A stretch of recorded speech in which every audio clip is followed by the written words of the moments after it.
നിങ്ങൾ ഒരിക്കലും രക്ഷപ്പെടത്തില്ല. ഞാനിനി പറയാൻ പോകുന്ന കാര്യങ്ങൾ ഒരു പക്ഷേ എല്ലാ ആൾക്കാർക്കും മനസ്സിലാകണമെന്ന് യാതൊരു നിർബന്ധവുമില്ല. ഈ ഭൂമിയിൽ വിജയം എന്ന് പറഞ്ഞ കാര്യം പ്രകൃതി വിരുദ്ധമാണ്. അതായത് ഒരു കാര്യം നശിക്കാൻ വേണ്ടി ഇവിടെ പ്രത്യേകിച്ച് ഒന്നും ചെയ്യേണ്ടതില്ല, വെറുതെ ഇരുന്നാൽ മതി, അത് നശിച്ചിരിക്കും.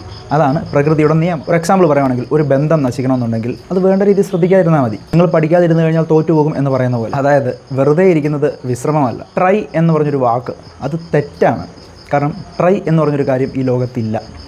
നിങ്ങൾക്ക് നിങ്ങളുടെ മുമ്പിലിരിക്കുന്ന പേന എടുക്കാനായിട്ട് ഒന്ന് ട്രൈ ചെയ്യാൻ സാധിക്കുമോ? ഇല്ല. ഒന്നെങ്കിൽ അത് എടുക്കാം, അല്ലെങ്കിൽ എടുക്കാതിരിക്കാം. There is nothing called try. ചിലർ പറയുന്നേക്കാം ട്രൈ ഓർ ലക്ക് എന്ന്. Actually it's a bullshit. നമ്മൾ വിജയിക്കുക എന്ന് പറയുന്നത് ആക്ച്വലി പ്രകൃതി വിരുദ്ധമാണ്. അതുകൊണ്ടാണ് ഈ ലോകത്ത് വിജയിച്ച ആൾക്കാരുടെ എണ്ണം കുറവും വിജയിക്കാത്ത ആൾക്കാരുടെ എണ്ണം കൂടുതൽ.